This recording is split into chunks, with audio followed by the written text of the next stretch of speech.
नमस्कार दोस्तों, आज के इस क्लास में आप सभी का स्वागत है।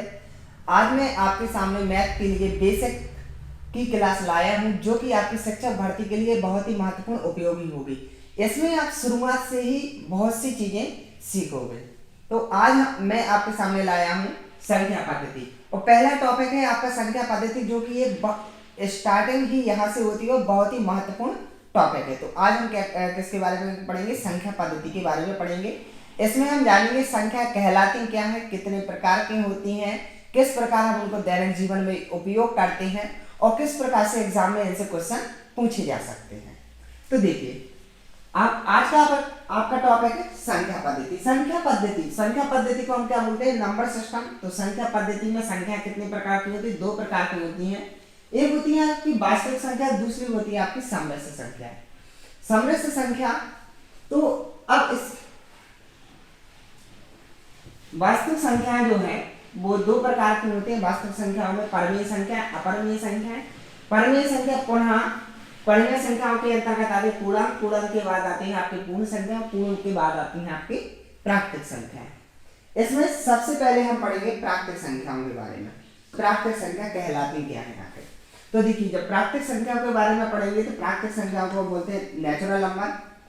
वे संख्याएं जिनका उपयोग हम दैनिक जीवन में करते हैं प्राकृतिक संख्याएं कहलाती हैं। प्राकृतिक संख्या क्या कहलाती हैं? वे संख्याएं जिनका उपयोग दैनिक जीवन में गणना करने के लिए किया जाता है प्राकृतिक संख्याएं कहलाती हैं। एग्जाम्पल के लिए आते हैं 1 2 3 4 डॉट डॉट डॉट इंफिनिटी। ये संख्या कहाँ पर जाती है? अनंत तक जाती है। अतः आप कह सकते हो कि सभी धनात्मक संख्याएं, जितनी भी धनात्मक संख्या होती है, सभी की सभी धनात्मक संख्याएं आपकी कौन सी संख्या कहलाती है? प्राकृतिक संख्या कहलाती हैं। इनको हम कैपिटल एन से प्रदर्शित करते हैं। किससे प्रदर्शित किया जाता है? कैपिटल एन से प्रदर्शित किया जाता है। इसके बाद आती है आपकी पूर्ण संख्याएं। तो देखिए, पूर्ण संख्याएं क्या है आपकी?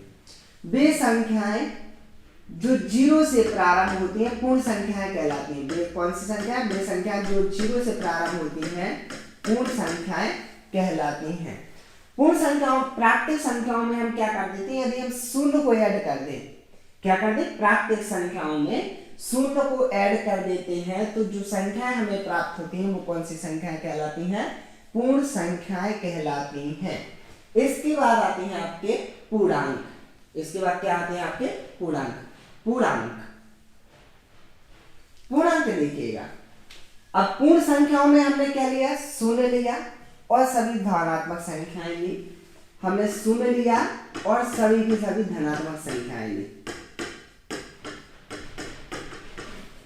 यदि इसमें हम सभी ऋणात्मक संख्याएं वाले ले लेते हैं, ऋणात्मक संख्याएं जो होती हैं ये आपकी माइनस इंफिनिटी तक जाती हैं और धनात्मक संख्याएं जो होती हैं आपकी प्लस इंफिनिटी तक जाती हैं। लेकिन दोनों ही संख्याएं कहां तक जाती हैं? अनंत तक जाती हैं। तो पूर्णांक क्या है? सभी धनात्मक संख्याओं, सभी ऋणात्मक संख्याओं और शून्य सहित जो संख्या होती है वो आपकी कौन सी संख्या कहलाती है? पूर्णांक कहलाती हैं। इसके बाद आती है आपकी कौन सी? परमेय संख्या। परमेय संख्या यानी कि रैशनल नंबर। परमेय संख्या को हम क्या कहते हैं? Rational number. तो सबसे पहले तो हमें समझना पड़ेगा परमेय संख्या कहलाती क्या है। तो इसमें देखिएगा, परमेय संख्या क्या कहलाती है? वे संख्या जिन्हें हम p/q के रूप में लिख सकते हैं परमेय संख्या कहलाती हैं। कौन सी संख्या? वे संख्या जिन्हें हम p/q के रूप में लिख सकते हैं परमेय संख्या कहलाती हैं। जहां p और q क्या होते हैं? आपके पूर्णांक होते हैं, यानी कि इंटीजर्स। पूर्णांक को हम किससे प्रदर्शित करते हैं? i से प्रदर्शित करते हैं। और यहाँ पे एक कंडीशन होती है q is not equal to 0, यानी कि जो आपका आधार होता है, सॉरी हर होता है, हर क्या नहीं हो सकता? आपका 0 नहीं हो सकता। तो यहाँ पर q is not equal to 0। और p और q क्या होते हैं? आपके पूर्णांक होते हैं, यानी आपका कोई भी पूर्णांक हो सकता है, चाहे धनात्मक हो चाहे ऋणात्मक हो। एग्जाम्पल के लिए 2/3 एक परमेय संख्या है, -11/13 एक परमेय संख्या है, 17/21 परमेय संख्या है, -19/23 आपकी क्या है? ये परमेय संख्या है। तो ये सभी संख्याएं क्या है? आपकी परमेय संख्याएं हैं।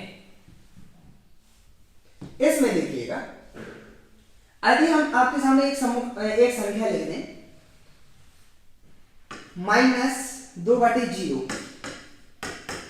और आपसे पूछा जाए क्या है परमेय संख्या है, तो यहाँ पर देखिए 2/0 जो है वो आपकी एक परमेय संख्या नहीं है। कारण क्या है, क्योंकि q is not equal to 0, हर का मान आपका 0 नहीं होना चाहिए। अब 0 क्यों नहीं होना चाहिए, यदि 0 नहीं है तो हमें ये भी पता होना चाहिए कि 0 इसको क्यों नहीं होना चाहिए। तो ये चीज हमेशा ध्यान रखिएगा, हर का मान जब भी 0 होगा या फिर 0 का किसी भी संख्या में हम भाग देते हैं तो कितना मान आता है, इन्फिनिटी। इन्फिनिटी जो कि क्या होता है, अपरिभाषित, यानी कि मान कितना आता है आपका, अनंत आता है, और अनंत की वैल्यू क्या होती है, अपरिभाषित, यानी इसे हम क्या नहीं कर सकते, परिभाषित नहीं कर सकते। इसलिए आपके किसी भी संख्या में यदि हर कितना होता है, शून्य होता है, तो वो परमेय संख्या नहीं कहलाती है। तो परमेय संख्या क्या है, जिनका मान शून्य, जिनमें हर का मान शून्य ना हो और हर क्या हो, और कुछ भी हो सकता है, कोई भी पूर्णांक हो सकता है, किसको छोड़कर, शून्य को छोड़कर कोई भी पूर्णांक हो सकता है। अब इसके बाद आता है कि हर तो पूर्णांक नहीं होता है, लेकिन क्या शून्य आपकी एक परमेय संख्या है। तो यहाँ पर देखिए, यहाँ पर हमें चेक करना है क्या शून्य परमेय संख्या है। तो यहाँ पर देखिए 0 को हम 0/1 लिख सकते हैं, क्योंकि 0/1, 0 में किसी भी संख्या का भाग दें कितना आता है, 0 आता है। तो 0/1 बराबर कितना आता है, 0। तो यहाँ से हम क्या कह सकते हैं, शून्य क्या है, एक परमेय संख्या है, क्योंकि इसे p/q के रूप में लिखा जा सकता है। तो अब देखिएगा, अब हम थोड़ा सा और विचार करते हैं। हमारी प्राकृतिक संख्या क्या थी, 1 2 3 4 5 डॉट डॉट डॉट, ये सभी कौन सी संख्याएं थी, प्राकृतिक संख्या थी। अब इसमें देखिएगा, तो ये सभी क्या है, आपकी प्राकृतिक संख्याएं हैं। इन संख्याओं में देखिए, इसको हम 1 को 1/1 लिख सकते हैं, क्योंकि 1/1 बराबर 1, 2/1 बराबर 2 और 3/1 बराबर 3। इन सभी के मान क्या आ रहे हैं, सेम संख्या, उनमें कोई भी परिवर्तन नहीं आता है। यहां से हम क्या कह सकते हैं कि सभी की सभी जो प्राकृतिक संख्याएं होती हैं वो कौन सी संख्या होती है, परमेय संख्या होती हैं। कौन संख्याएं, सभी प्राकृतिक संख्या परमेय संख्याएं होती हैं। इसके बाद देखिए शून्य, जो कि हमने बताया है अभी कि शून्य क्या है, एक परमेय संख्या है। प्राकृतिक संख्याएं भी परमेय संख्या है। तो जो आपकी पूर्ण संख्याएं होती हैं, कौन सी संख्या, पूर्ण संख्याएं होती हैं, वो 0 और प्राकृतिक संख्याओं से मिलकर बनती हैं। तो यहाँ से हम क्या कह सकते हैं कि सभी पूर्ण संख्याएं भी प्राकृतिक संख्या होती हैं। क्या कह सकते हैं, सभी पूर्ण संख्याएं भी प्राकृतिक संख्याएं होती हैं। इसके बाद यदि अब -1 लिखा हो, -2 लिखा हो, -3 लिखा है, तो यहाँ पे देखिए -1/1 बराबर -1, -2/1 बराबर -2, -3/1 बराबर -3, यानी कि किसी भी ऋणात्मक संख्या में हम -1 को -1 से डिवाइड कर दें, और जब हम -1 से डिवाइड कर देते हैं तो हमारी वही संख्या प्राप्त होती है, यानी उसमें कोई भी परिवर्तन नहीं होता है। और जब उसमें कोई भी परिवर्तन नहीं होता है तो यहाँ पे हम क्या कह सकते हैं कि सभी ऋणात्मक संख्या भी क्या होती हैं, आपकी परमेय संख्या होती हैं। तो हम क्या कह सकते हैं कि सभी पूर्णांक एक परमेय संख्या होते हैं। क्या होते हैं, सभी पूर्णांक क्या होते हैं, परमेय संख्या होते हैं। तो यहाँ पर देखिएगा, आप क्या कह सकते हो कि सभी प्राकृतिक संख्या, यहां से अब हम क्या कह सकते हैं, सभी प्राकृतिक संख्या आपकी पूर्ण संख्याएं हैं। सभी पूर्ण संख्याएं क्या है, पूर्णांक हैं, और सभी पूर्णांक क्या होते हैं, आपके परमेय संख्या होते हैं। लेकिन यहाँ पर एक चीज आपको दिया, अतः हम कह सकते हैं कि सभी प्राकृतिक संख्या परमेय संख्या होती हैं, सभी पूर्ण संख्या परमेय संख्या होती हैं, और सभी पूर्णांक भी परमेय संख्या होते हैं। लेकिन एक चीज हमेशा ध्यान रखना, सभी परमेय संख्या ना तो पूर्णांक होती हैं, ना ही पूर्ण संख्या होती हैं, और ना ही प्राकृतिक संख्या होती हैं। क्योंकि देखो प्राकृतिक संख्याओं में आपको पता है कि प्राकृतिक संख्या में क्या आता है, प्राकृतिक संख्या जो होती है वो होती है 1 2 3 4 डॉट डॉट डॉट, और पूर्ण संख्या में होल नंबर्स होती हैं, वो क्या होती हैं, आपकी 0 से स्टार्ट होती हैं, 0 1 2 3 4। तो इसमें देखिएगा 0 1 2 3 4, और पूर्णांक जो है इसमें सभी की सभी धनात्मक संख्याएं हैं और ऋणात्मक संख्याएं भी हैं। तो यहाँ से भी आप स्पष्ट रूप से कह सकते। और इसके बाद आते हैं क्या, आपके परमेय संख्या है, परमेय संख्या जिन्हें आप p/q के रूप में रिप्रेजेंट कर सकते हैं। तो सभी की सभी प्राकृतिक संख्या क्या है? पूर्ण संख्या है। सभी पूर्ण संख्या पूर्णांक है और सभी पूर्णांक क्या है? आपके परमेय संख्या है। लेकिन आप वो हमेशा याद रखना है कि इनका विलोम सही नहीं है, यानी कि परमेय संख्या जो है वो पूर्णांक नहीं है, पूर्णांक जो है वो पूर्ण संख्या नहीं है, पूर्ण संख्या जो है वो क्या नहीं है? आपकी प्राकृतिक संख्याएं नहीं है। इसके बाद देखिएगा आगे, अब हम कौन सी संख्याओं के बारे में पढ़ेंगे? अब पढ़ेंगे हम सम संख्याओं के बारे में।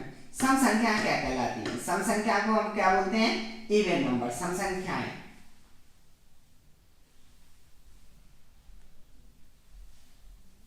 तो देखिए अब हम किसके बारे में पढ़ेंगे? सम संख्याओं के बारे में पढ़ेंगे। और सम संख्या इनको हम पढ़ते हैं इवन नंबर। कौन सा नंबर पढ़ते हैं? Even number. तो देखिए इसमें सम संख्या कौन सी संख्या कहलाती है? वे संख्याएं जो 2 से विभाजित हो जाती हैं सम संख्या कहलाती है। कौन सी संख्याएं? वे संख्याएं जो 2 से विभाजित हो जाती हैं सम संख्या कहलाती है। जैसे 2, 4, 6, 8 डॉट डॉट डॉट, या फिर आप कह सकते हो वे संख्याएं जिनका यूनिट डिजिट यानी कि इकाई अंक क्या होता है? इकाई का अंक आपका 0.2468 होता है। क्या क्या होता है आपका? 0.2468। ये 5 अंक होते हैं। यदि इकाई के अंक क्या हो? 0 हो, 2 हो या 4 हो या 6 हो या 8 हो, ये सभी अंक क्या कहलाते हैं? आपके इकाई के अंक यदि इनमें हो तो वो संख्या कौन सी संख्या कहलाएगी? आपकी सम संख्या कहलाती है। इसके बाद देखिए कौन सी संख्या आती है? विषम संख्या। विषम संख्या देखिए, विषम संख्या यानी कि ऑड नंबर। वे सभी संख्या जो 2 से विभाजित ना हो, यानी कि जिनमें 2 का भाग ना जाए, इनको हम क्या कहते हैं? Odd number. तो ऑड नंबर क्या कहलाते हैं? वे सभी संख्याएं जो 2 से विभाजित नहीं होती हैं विषम संख्याएं कहलाती हैं। इनमें इकाई का अंक क्या रहता है? इसमें हम क्या कह सकते हैं? या फिर वे संख्याएं जिनमें इकाई का अंक हमेशा 1, 3, 5, 7, 9 होता है, वो संख्याएं आपकी क्या कहलाती हैं? विषम संख्याएं कहलाती हैं। इसके बाद देखिए भाज्य संख्याएं। इसके बाद हम क्या पढ़ेंगे? भाज्य संख्याएं। भाज्य संख्याएं देखिए क्या कहलाती हैं? भाज्य संख्या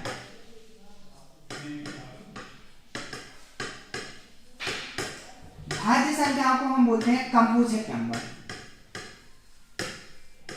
कंपोजिट नंबर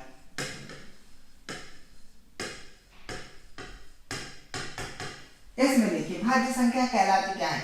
वे संख्याएं जो स्वयं के अलावा अन्य किसी संख्या से विभाजित हो जाती हैं भाज्य संख्याएं कहलाती है। कौन सी संख्याएं?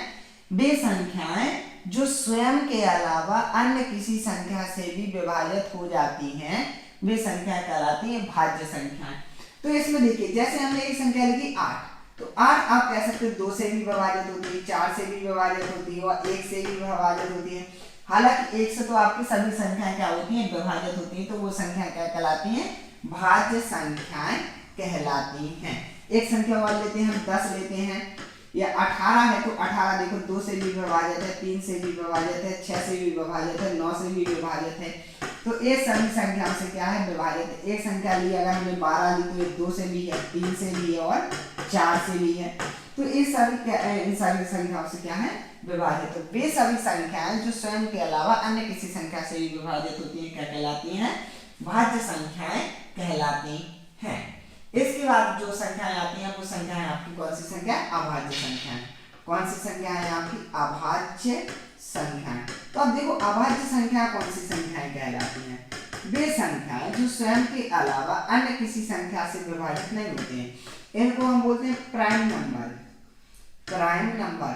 अभाज्य संख्याएं जो होती हैं वो एक महत्वपूर्ण भूमिका निभाती है और हमें हमेशा याद रखना चाहिए प्राइम नंबर कहलाती क्या है? वे संख्याएं जो स्वयं के अलावा अन्य किसी संख्या से विभाजित नहीं होते हैं। क्या नहीं होते हैं? वे संख्याएं जो स्वयं के अलावा अन्य किसी संख्या से विभाजित नहीं होती हैं अभाज्य संख्या कहलाती है। फॉर एग्जांपल के लिए हमने 5 लिया, 5 या तो 1 से डिवाइड होगा या 5 से डिवाइड होगा। अगर किसी संख्या से डिवाइड नहीं हो सकता है तो हम क्या कह सकते हैं? 5 क्या है? आपकी अभाज्य संख्या है। और जैसे हमने एक नंबर लिया 7 जो है केवल 1 से डिवाइड होगा या 7 से डिवाइड होगा तो वो संख्या क्या कहलाती है? आपकी अभाज्य संख्याएं। तो यहाँ पर देखिए भाज्य संख्याएं क्या है, वे संख्या जो केवल और केवल स्वयं से विभाजित होती है भाज्य संख्या, अभाज्य संख्याएं कहलाती। अभाज्य संख्याएं क्या है आपकी, वे संख्याएं जो केवल और केवल स्वयं से विभाजित होती हैं अभाज्य संख्याएं कहलाती। भाज्य संख्याएं क्या है, वे संख्याएं जो स्वयं के अलावा अन्य किसी संख्या से भी विभाजित हो जाती हैं वो आपके भाज्य संख्याएं कहलाती हैं। यहाँ पर एक चीज और आपको याद रखना है कि जो संख्याएं होती हैं वो हमेशा प्रत्येक संख्या एक से डिवाइड होती है, यानी एक प्रत्येक संख्या का गुणनखंड होता है। अब हम भाज्य संख्या और अभाज्य संख्या की एक और परिभाषा बताते हैं। भाज्य संख्या क्या कहलाती हैं, वे संख्याएं जिसके दो या दो से अधिक गुणनखंड होते हैं। क्या होते हैं, भाज्य संख्या क्या है, वे संख्याएं जिनके दो से अधिक गुणनखंड होते हैं वो आपके क्या कहलाते हैं, भाज्य संख्या कहलाती है। अभाज्य संख्या वे संख्याएं जिनका केवल और केवल दो गुणनखंड होते हैं। क्या गुणनखंड होते हैं, दो गुणनखंड होते हैं, वे आपकी कहलाती हैं अभाज्य संख्या। दो गुणनखंडों में कौन कौन से गुणनखंड होते हैं, एक तो होता है 1, दूसरा होता है स्वयं वर्ण संख्या। फॉर एग्जांपल के लिए हम दो संख्याएं लेते हैं, एक संख्या ली हमने 4, एक संख्या ली हमने 7। 4 के गुणनखंड कितने होंगे, 1 गुणा 2 गुणा 4, सॉरी 1 गुणा 2 गुणा 2, 7 के 1 गुणा 7। तो यहाँ पर क्या है, इसके कितने गुणनखंड है, 3 गुणनखंड है, इसके कितने हैं, केवल 2। तो आप क्या कह सकते हो, भाज्य संख्याएं क्या है, वे संख्याएं जिनके दो से अधिक गुणनखंड होते हैं भाज्य संख्या कहलाती हैं। अभाज्य संख्या वे संख्याएं जिनके केवल और केवल दो गुणनखंड होते हैं अभाज्य संख्याएं कहलाती हैं। अब आते हैं आप इसके एग्जाम्पल पे। तो देखिए भाज्य संख्याएं जो होती हैं उनको हम सी से रिप्रेजेंट करेंगे कंपोजिट नंबर के होने के कारण, अभाज्य संख्याओं को हम पी से रिप्रेजेंट करेंगे प्राइम नंबर होने के कारण। तो भाज्य संख्याएं 4 से स्टार्ट होती है, 4, 6, 8, 9, 10, 12 डॉट डॉट डॉट। अभाज्य संख्याएं जो हैं सबसे छोटी अभाज्य संख्या है 2, 3, 5, 7, 11, 13, 17, 19, 23, 29, कंटिन्यू आगे बढ़ते जाते हैं। तो यहाँ पर देखिएगा आपसे क्वेश्चन किस प्रकार में पूछ सकते हैं, एक चीज हमेशा ध्यान रखिएगा, यहाँ पर जो 1 है 1 ना तो भाज्य ना ही अभाज्य है, क्योंकि भाज्य या अभाज्य संख्या तभी होगी जब इसके कम से कम दो गुणनखंड हो। एक का केवल और केवल एक ही गुणनखंड होता है, और जब एक का केवल और केवल एक ही गुणनखंड होता है तो एक ना तो आपकी भाज्य संख्या है और ना ही अभाज्य संख्या है। आपसे पूछा जा सकता है सबसे छोटी भाज्य संख्या है, तो आपका आंसर होगा 4। सबसे छोटी अभाज्य संख्या क्या होती है, 2। यहाँ पर आपको 2 और 4 में कंफ्यूज नहीं होना है, 2 आपकी भाज्य संख्या नहीं है, कैसी संख्या है, अभाज्य संख्या है। तो गुणनखंड से भी आप आसानी से कह सकते हो जिनके केवल 2 गुणनखंड है वो अभाज्य संख्या हो, जिनके 2 से अधिक गुणनखंड है वो आपकी भाज्य संख्याएं हैं। आपसे पूछा जा सकता है प्रथम 3 अभाज्य संख्याएं लिखिए, तो आपके क्या होंगे, 2, 3, 5। आपसे पूछा जा सकता है प्रथम 3 भाज्य संख्याएं लिखिए, तो क्या हो जाएगा आपका 4, 6, 8। तो आप भाज्य संख्याओं की विवेचना 2 आधार से कर सकते हो। कितने आधार पे, 2 आधार पे। पहला आधार क्या है, परिभाषा।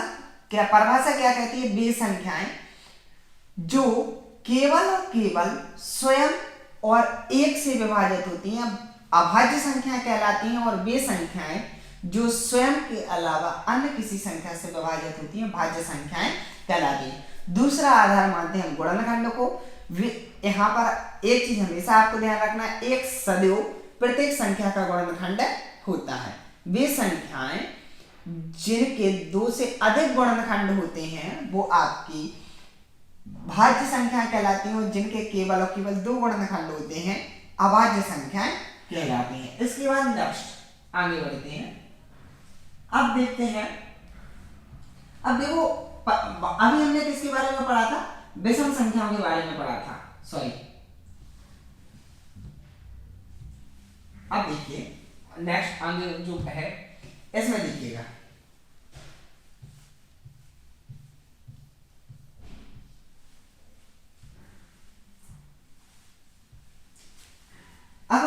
परमेय संख्याओं को और कितने प्रकार से पहचान सकते हैं? कौन सी परमेय संख्या? परमेय संख्याओं में पहले हम एक बात और पढ़ेंगे, अपरमेय संख्या।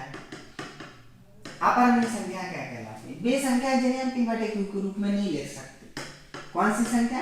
वे संख्या जिन्हें हम p/q के रूप में नहीं लिख सकते हैं, वो कहलाती है अपरमेय संख्या। तो अपरमेय संख्या क्या है? वे सभी संख्याएं जिन्हें हम p/q के रूप में नहीं लिख सकते हैं, अपरमेय संख्याएं कहलाती हैं। इनके अंतर्गत वो सभी संख्याएं आती हैं जैसे कड़वी के अंतर्गत, कड़वी के रूप में। कड़वी के रूप में आपको पता है, जैसे कड़वी क्या कहलाती है? यदि किसी संख्या की घात, यदि किसी संख्या की घात कैसी हो? एक पूर्णांक ना हो लेकिन परमेय संख्या हो। क्या ना हो? पूर्णांक ना हो लेकिन परमेय संख्या हो। जैसे 2 की पावर 1/4, इसको हम क्या लिखते हैं? 4√2। यानी रूट के अंदर जितनी भी संख्याएं आ जाती हैं वो सभी की सभी आपकी क्या कहलाती है? कड़वी कहलाती हैं। और इस प्रकार की सभी संख्याओं को आप क्या कहते हैं? अपरमेय संख्या कहते हैं। कौन सी संख्या कहते हैं? अपरमेय संख्या। अपरमेय संख्या को हम नॉर्मली पढ़ते हैं इरेशनल नंबर। तो परमेय संख्या क्या है? वे संख्या जिन्हें हम p/q के रूप में लिखते हैं परमेय संख्या कहलाती है। वे संख्या जिन्हें हम p/q के रूप में नहीं लिख सकते हैं, अपरमेय संख्या कहलाती है। इसमें पाई भी क्या है? आपका एक अपरमेय संख्या है। लेकिन आपको पता है कि पाई बराबर तो हम नॉर्मली 22/7 यूज करते हैं। जब 22/7 लिखते हैं तो इसी को p/q के रूप में लिखा जा सकता है। लेकिन एक चीज हमेशा ध्यान रखिएगा, 22/7 जो है पाई का एग्जैक्ट मान नहीं है, वो आपका क्या है? सन्निकट मान है।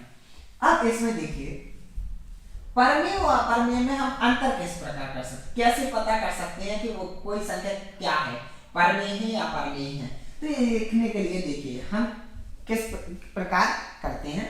तो देखिए, इसकी विवेचना दशमलव प्रसार के आधार पर की जाती है। किसके आधार पर की जाती है? दशमलव प्रसार।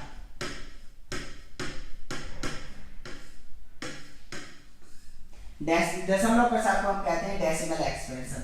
अब आपको पता है दशमलव प्रसार भी 2 प्रकार का होता है। कितने प्रकार का होता है? दशमलव प्रसार भी 2 प्रकार का होता है। एक होता है शांत दशमलव, दूसरा होता है अशांत दशमलव। एक क्या होता है? शांत दशमलव, और दूसरा क्या होता है? आपका अशांत दशमलव।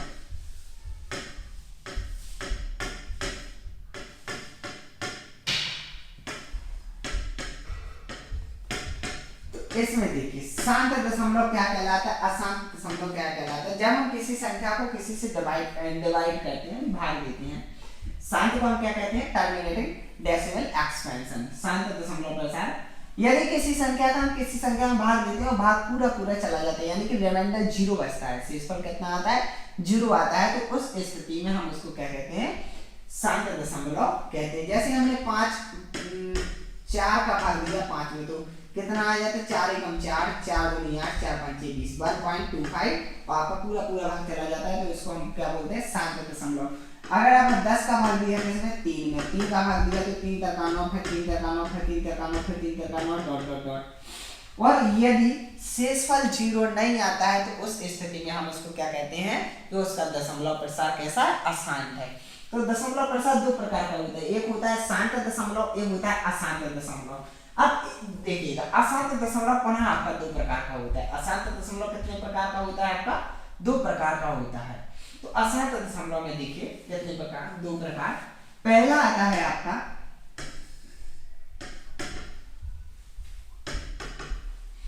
आवर्ती अशांत दशमलव। क्या आता है? आवर्ती अशांत दशमलव। दूसरा आता है अनावर्ती। आवर्ती यानी कि repeating decimal repeating non terminating decimal expansion, और इसको बोलते हैं हम अनावर्ती दशमलव प्रसार को non repeating non terminating decimal expansion, अनावर्ती अशांत दशमलव, अनावर्ती अशांत दशमलव। अब देखिए इसमें आवर्ती क्या है और अनावर्ती क्या है। तो आवर्ती क्या है, जब हम किसी संख्या में किसी संख्या को क्या करते हैं, भाग देते हैं। क्या करते हैं, किसी संख्या में भी किसी भी संख्या का हम क्या करते हैं, भाग देते हैं।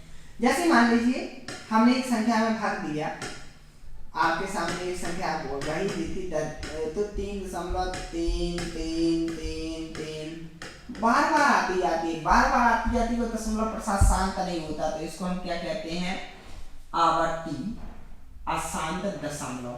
अगर मान लीजिए किसी संख्या में भाग देते हैं, जैसे 22/7 ही है, तो 7 का भाग यदि दे रहे हैं तो 7 21 आएगा, फिर दशमलव आ जाएगा, कितना बचेगा, 1 बचेगा, 10 होगा, 7 एकम 7 होगा, फिर 3, फिर 7 चौको 28 होगा, फिर 2, फिर 7 दूनी 14 होगा, फिर कितना हुआ, 6 7 7 8 56 होगा। ऐसे आगे बढ़ते जाते हैं, आगे रिपीट होते हैं। तो दो स्थिति आती है, एक में क्या आता है, एक ही अंक बार बार रिपीट होते हैं या फिर फिक्स नंबर्स बार बार रिपीट होते हैं, और दूसरी स्थिति में क्या आता है, फिक्स नंबर बार बार रिपीट नहीं होते। यानी यदि अंकों की पुनरावृत्ति होती है तो हम उसको क्या बोलते हैं, आवर्ती अशांत दशमलव, और अगर अंकों की पुनरावृत्ति नहीं होती है तो उसको हम क्या बोलते हैं, अनावर्ती अशांत दशमलव। अब इस स्थिति में देखिएगा, आवर्ती प्रसार दो स्थितियां हैं, इसमें देखिए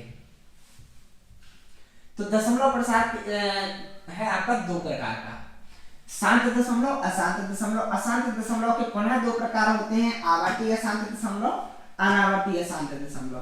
तो शांत दशमलव में पूरा पूरा भाग चला जाता है, अशांत दशमलव में पूरा पूरा भाग मिल जाता है, और अनावर्ती अशांत दशमलव में पूरा पूरा भाग मिल जाता है, यानी कि शेषफल जो होता है 0 नहीं बचता। इसमें दो स्थितियां होती है, एक होता है आवर्ती, दूसरा होता है अनावर्ती। आवर्ती में क्या होता है, एक ही संख्या बार बार रिपीट होती है, अनावर्ती में क्या होता है, एक ही संख्या बार बार रिपीट नहीं होती है। तो अब देखिए आवर्ती में होता क्या है, कोई भी अंक या अंकों का समूह क्या होता है, बार बार रिपीट हो सकता है। एक संख्या ऐसी भी आ सकती है आपकी 2.875875 और फिर डॉट डॉट डॉट, यानी कि इन्हीं तीन अंकों की पुनरावृत्ति हो जाती है। और यह अनावर्ती में क्या आता है, जैसे इस प्रकार की संख्या आ जाए 0.01 001 फिर 0001, इस प्रकार की संख्या आती है, तो वो कौन सी संख्या होती है, अनावर्ती, यानी वो संख्या रिपीट नहीं होती है। तो इस आधार पे भी आपको याद रखना है कि शांत दशमलव कौन होती है, पर वे संख्याएं जिनका दशमलव प्रसार शांत हो या अशांत आवर्ती हो, वो संख्या आपकी परमेय संख्याएं कहलाती हैं। यानी कि ये संख्या क्या कहलाएंगी, आपकी परमेय संख्या कहलाएंगी।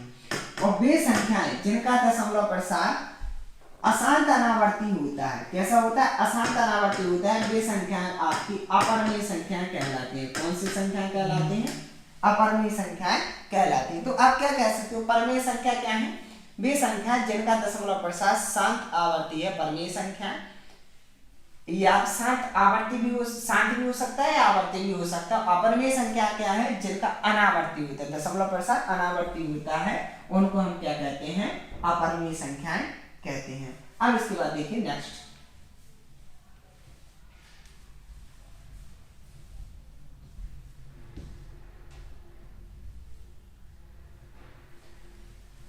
तो यहां से अब हम यदि आपके पास संख्या दी जाए कि कैसे हम पहचाने कि कोई संख्या कैसे शांत है या कैसे उसका दशमलव प्रसार अशांत आवर्ती है, इसकी हम पहचान कैसे करते हैं। तो देखिए शांत या अशांत आवर्ती, इसकी पहचान कैसे करते हैं। तो शांत कैसे पता लगाएंगे, कैसे किसी संख्या का दशमलव प्रसार शांत है। जैसे आपको पता है p/q के रूप में भी संख्या, जो भी कोई संख्या p/q के रूप में लिखी जाती है, वो सभी संख्या कैसी संख्या कहलाती है, परमेय संख्या कहलाती है। अच्छा, तो वे सभी क्या संख्या कहलाती है, परमेय संख्या। अब हमारे सामने एक संख्या लिखी है 22/38 और दूसरी संख्या लिखी है हमारे सामने 22/100। हम कैसे पता लगाएं कि इनमें से कौन सी संख्या परमेय है, कौन सी संख्या का दशमलव प्रसार शांत है, कौन सी संख्या का दशमलव प्रसार अशांत आवर्ती है। तो इसके लिए देखिए, यदि हर के गुणनखंड में केवल और केवल 2 और 5 हो, क्या केवल और केवल 2 और 5 हो, तो उन संख्याओं का दशमलव प्रसार कितना होता है, शांत होता है। और यदि हर के गुणनखंड हम करें और 2 और 5 के अलावा 2 और 5 के अलावा कुछ भी आता है, तो उन संख्याओं का दशमलव प्रसार कैसा होता है, आपका अशांत आवर्ती होता है। यहाँ पर जैसे हमने दो संख्याएं ली है, पहली आपकी 2 5, जैसे हमने एक संख्या 22/100 ली, 100 के गुणनखंड कितने होंगे 2 × 2 × 5 × 5। तो आप आसानी से कह सकते हो यहाँ इसमें 2 और 5 के अलावा कोई भी अंक नहीं आया। जब 2 और 5 के अलावा कोई भी अंक नहीं आता तो आप कह सकते हो इन संख्याओं को हम क्या, इस संख्या का दशमलव प्रसार कैसा होगा, शांत। दूसरी संख्या लिखी हमने, इसमें हर कितना है आपका 38। 38 के क्या होते हैं आपके 19 दूनी 38। तो यहाँ पे देखिए 2 और 5 के अलावा क्या है 19 है। तो जब 2 और 5 के अलावा 19 है तो इसका दशमलव प्रसार कैसा होगा आपका, अशांत आवर्ती। हम कुछ एग्जांपल पर और देखते हैं, जैसे कुछ एग्जांपल इसमें देखिएगा। हमने आपके सामने ली एक संख्या 2/17, एक संख्या ली 8/225 और एक संख्या है 3125/1600। अब इसमें यदि हमें बताना है तो इसको आप आसानी से कह सकते हो 17 है, 1/17, 2 और 5 के अलावा अन्य 17 है, तो ये तो आपकी क्या होगी, अशांत आवर्ती। 225 इसको हम क्या कहते हैं 25 नंबर 225। जब 25 नंबर 225 इसका मतलब है 3 9 आया, 9 यदि है तो 9 का मतलब क्या है 3 × 3, यानी कि 2 और 5 के अलावा कितना आया 3 आया। जब 3 आ गया तो इसका भी दशमलव प्रसार कैसा होगा, अशांत आवर्ती। 1600 यानी 16 × 100 और 16 का मतलब 2 की पावर 4, 100 का मतलब 2 की पावर 2 × 5 की पावर 2। तो यहाँ पर क्या है, केवल और केवल 2 और 5 है। और जब 2 और 5 होता है तो इस स्थिति में दशमलव कैसा होता है, दशमलव प्रसार शांत। यहाँ पर हम एक एग्जांपल ले लेते हैं 1/625। 1/625 इसका मतलब क्या है, केवल 5 की पावर 4, 1/5 की पावर 4। यहाँ पर केवल 5 है, जब 5 है तो इसका भी दशमलव प्रसार कैसा होगा आपका, शांत होगा। एक एग्जांपल और अगर हमने ऐसा लिया 176/64, 64 का मतलब कितना होता है 176/2 की पावर 6। जब 2 की पावर 6 है तो यहाँ पे हम क्या कह सकते हैं, यहाँ पर 2 का कितनी बार गुणा हो गया है, 6 बार गुणा हो गया है, इसमें केवल 2 है और जब 2 है तो इसका दशमलव प्रसार भी कैसा है आपका, शांत है। तो इस आधार पे हम क्या कह सकते हैं, परमीय संख्याओं की व्याख्या भी 2 आधार पे कर सकते हैं। पहला, वे संख्या जिन्हें p/q के रूप में लिखा जा सकता है उनको हम बोलते हैं परमीय संख्याएं, जिन्हें हम p/q के रूप में नहीं लिख सकते अपरमीय संख्या। अब परमीय संख्याओं का दशमलव प्रसार 2 प्रकार का होता है। कितने प्रकार का होता है, दशमलव प्रसार 2 प्रकार का। शांत जितने भी संख्याओं को p/q के रूप में लिखा जाता है, यानी कि अंश बटे हर के रूप में, तो हर का अंश में हम क्या करते हैं, भाग देते हैं। तो 2 रूप आते हैं, एक तो होता है आपका शांत दशमलव, दूसरा होता है अशांत दशमलव। शांत में क्या होते हैं, शेषफल 0 आता है, अशांत में शेषफल 0 नहीं आता। अशांत में भी 2 स्थितियां आती है, एक में रिपीट होता है, दूसरे में रिपीट नहीं होता है। तो यदि एक स्थिति हो, या तो दशमलव निरूपण कैसा हो, शांत हो या अशांत आवर्ती हो, तो वो संख्या परमेय संख्या कहलाती है। और यदि केवल और केवल दशमलव निरूपण अशांत अनावर्ती होता है, यानी ना तो रिपीट हो और ना ही शेषफल 0 हो, तो उस स्थिति में हम उस संख्या को क्या बोलते हैं, अपरमीय संख्या बोलते हैं। तो इसी के साथ आपकी आज की क्लास समाप्त होती है। धन्यवाद।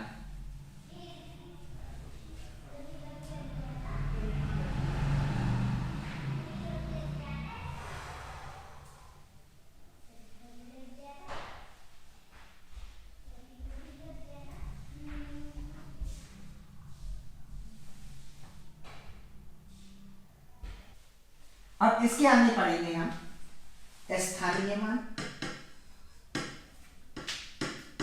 और जातीय मान। 2 चीजों पर पढ़ेंगे, पहला स्थानीय मान और दूसरा पढ़ेंगे हम जातीय मान। स्थानीय मान को हम क्या कहते हैं, प्लेस वैल्यू, प्लेस वैल्यू। और जातीय मान को हम बोलते हैं फेस वैल्यू। क्या कहते हैं, फेस वैल्यू।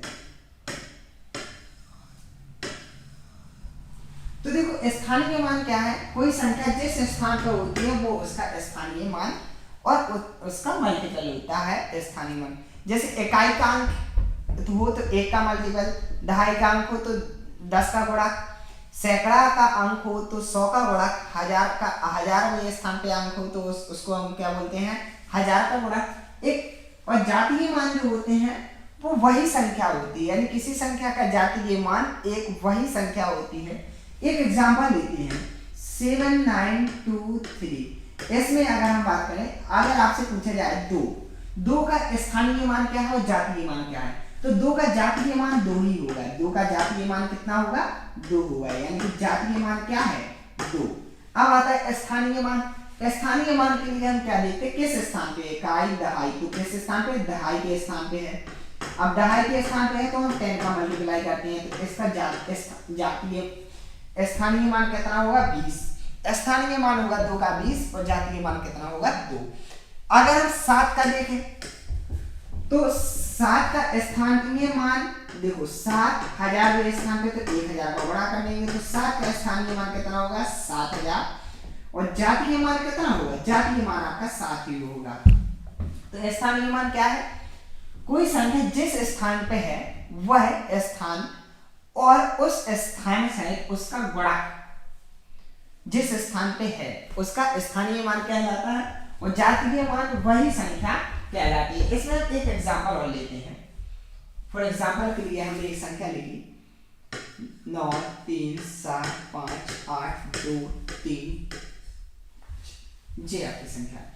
अगर आपसे यहाँ पर पूछा गया 5 का स्थानीय मान और जातीय मान, 5 का स्थानीय मान और जातीय मान, तो 5 का जातीय मान तो 5 ही होगा। 5 का जातीय मान यानी कि फेस वैल्यू कितनी होगी आपकी? 5 ही होगी।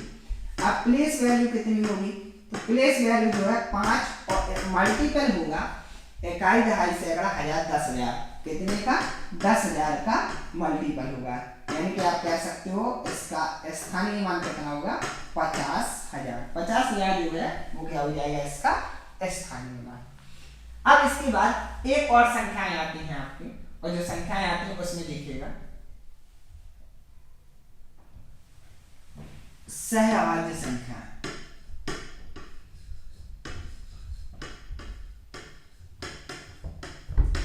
सहअभाज्य संख्याएं, सहअभाज्य संख्या यानी कि को-प्राइम नंबर्स। क्या आती है? Co-prime number. इसमें देखिए को-प्राइम नंबर्स क्या कहलाती हैं? वे सभी संख्याएं जिनका HCF कितना हो? ऐसी दो संख्याएं जिनका HCF कितना होता है? 1 होता है, यानी कि हाईएस्ट कॉमन फैक्टर 1 हो, या फिर आप कह सकते हो उनका उभयनिष्ठ गुणनखंड कितना हो? 1 हो, सहअभाज्य कहलाता है। फॉर एग्जांपल के लिए अगर हमने 2 और 3 लिया, 2 और 3 क्या है? आपकी सहअभाज्य संख्या है। सहअभाज्य संख्या में हमेशा दो संख्या होती हैं। हमने एक संख्या ली 4 और एक दूसरी संख्या ली 9, तो 4 और 9 ये दोनों की दोनों कौन सी संख्या है? आपकी सहअभाज्य संख्या है। एक संख्या ली हमने 9, एक संख्या ली 11, तो ये दोनों संख्या कैसी है? आपकी सहअभाज्य संख्या है। अगर हमने एक संख्या ली 2, दूसरी संख्या ली 25, तो ये संख्या क्या है? आपकी सहअभाज्य संख्या है। क्योंकि इसमें देखिए किसी का भी हाईएस्ट कॉमन फैक्टर 1 के अलावा और कुछ नहीं है, सभी में कॉमन फैक्टर कुछ भी नहीं है, केवल और केवल कॉमन फैक्टर क्या है? 1 है। यदि हम एक एग्जांपल लें, कौन सा? 6 और फिर 12, तो ये आपकी को-प्राइम नंबर नहीं है, क्योंकि 6 के गुणनखंड कितने होते हैं? 2 गुणा 3, और 12 के गुणनखंड कितने होते हैं? आपके 2 गुणा 2 गुणा 3, तो इसका कॉमन फैक्टर 2 भी और 3 भी है। तो यहाँ पर एक 6 और 12 क्या है? आपकी सहअभाज्य संख्याएं नहीं होगी। तो सहअभाज्य संख्या कौन सी संख्या कहलाती है? वही संख्या सहअभाज्य संख्या कहलाती है जिनका कॉमन फैक्टर कितना होता है? केवल और केवल 1 होता है।